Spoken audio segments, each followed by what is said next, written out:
Rencana Pemkot Malang membeli sebuah bangunan di Jalan Basuki Rahmat nomor 50, Kayu Tangan Heritage, Kota Malang menuai kontroversi. Hal ini setelah ramai di media sosial adanya kecurigaan akan dugaan rasuah.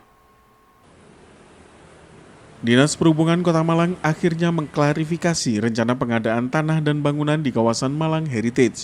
Kepala Dinas Perhubungan mengklarifikasi bahwa rencana pengadaan aset yang digunakan sebagai fasilitas parkir Kayu Tangan Heritage ini telah sesuai prosedur. Diawali dengan kajian dan manajemen rekayasa dari Disub Kota Malang untuk sepakat harga dengan pemilik lahan senilai 26,7 miliar rupiah.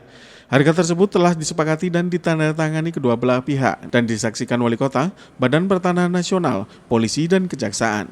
Masalah muncul saat ramai di sosial media postingan dari perusahaan agen properti yang menjual unit yang sama dengan harga jauh lebih murah. Hal ini lantas memantik tuduhan liar dari sejumlah pihak. Kadisub juga menjelaskan, meski sudah tanda tangan akta jual beli namun belum dilakukan pembayaran.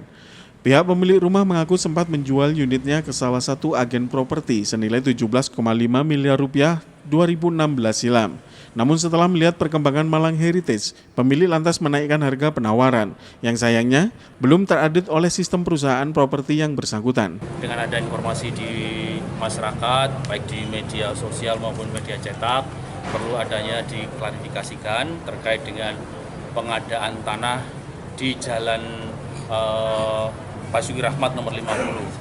Secara ringkas bisa saya sampaikan, yang pertama adalah pembuatan kajian manajemen dan rekayasa lalu lintas kawasan Klojen, yaitu tanggal 21 Juni tahun 2021. Kemudian setelah ada kajian, dilakukanlah adalah sosialisasi kepada warga terkait dengan pengadaan tanah untuk parkir kawasan Kayu Tangan pada tanggal 8 April tahun 2022.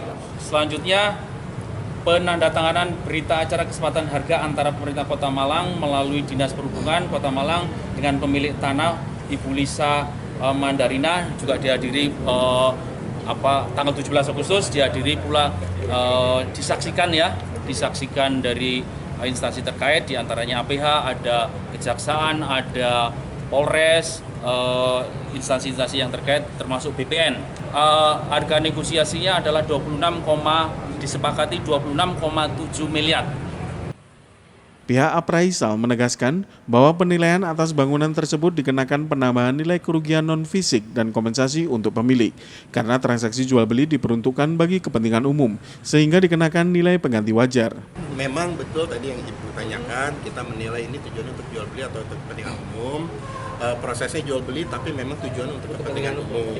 Bisa Pak seperti itu? Betul, untuk tujuan kepentingan umum. Sehingga yang dikeluarkan bukanlah nilai pasar, tapi nilai penggantian wajar.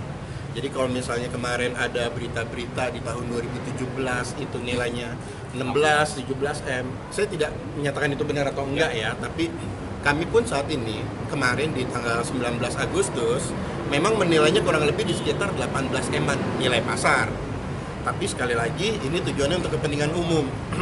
Sehingga ada aturan-aturan di mana kami harus menggantikan selain kerugian fisik, selain nilai pasar tadi ya kerugian fisik, adalah kerugian non fisik. Itu mulai dari solasium yang tadi Ibu sebutkan. Nah, si pemilik sendiri ini sudah tinggal lebih dari 30 tahun, sehingga 50 tahun bahkan ya. Dari zaman masih penjajahan mungkin. Ya. Nah, ini menyebabkan kalau di atas 30 tahun sesuai peraturan harus memberikan solasium itu 30% dari nilai pasar si tanah tersebut. Solasiumnya ini aja sudah menambahkan sekitar 5 M sendiri gitu. Belum lagi penggantian BPHTB, pajak untuk nanti Pak Gunawan membeli di lokasi lain segala macam itu harus kita perhitungkan. Sementara Wali Kota Malang Sutiaji berharap agar tidak ada tuduhan liar atas masalah ini. Wali Kota menegaskan seluruh transaksi di dalamnya sesuai hukum. Wali Kota juga mewanti-wanti pihak-pihak yang melakukan transaksi agar tidak terjadi penyimpangan. Sebelumnya, ramai di media sosial rumah di kawasan Malang Heritage yang harga jualnya beda dengan anggaran yang dialokasikan Pemkot Malang.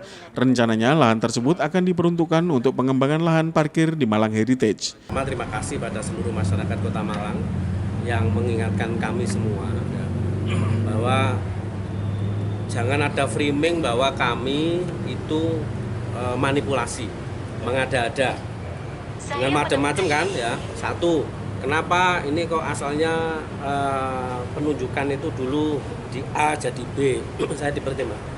Saya tadi ketika saya memindahkan lokasi, saya tidak kenal ini Pak Gunawan ya. Saya tidak kenal ya, kenalnya kemarin bayar ini namanya Pak Gunawan, ini putranya tidak kenal. Tidak ada informasi apapun. Kenapa dipindah ke Pak Gunawan di 50 itu? Karena setelah dilihat yang di sebelah selatan ya, itu hanya untuk lokasi yang dibeli.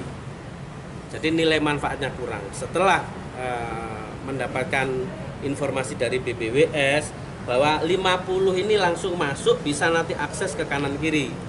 Jadi sudah koordinasi dengan BBWS bahwa nanti akan ada pemanfaatan lahan itu untuk parkir. Berapa jumlahnya? Kurang lebih ada 300-an kurang lebih mobil gitu ya kemarin ya. Ada roda 2 berapa, sehingga diputuskan tempat. Ini yang pertama, sehingga kenapa ada perpindahan. Simon Alfredo melaporkan.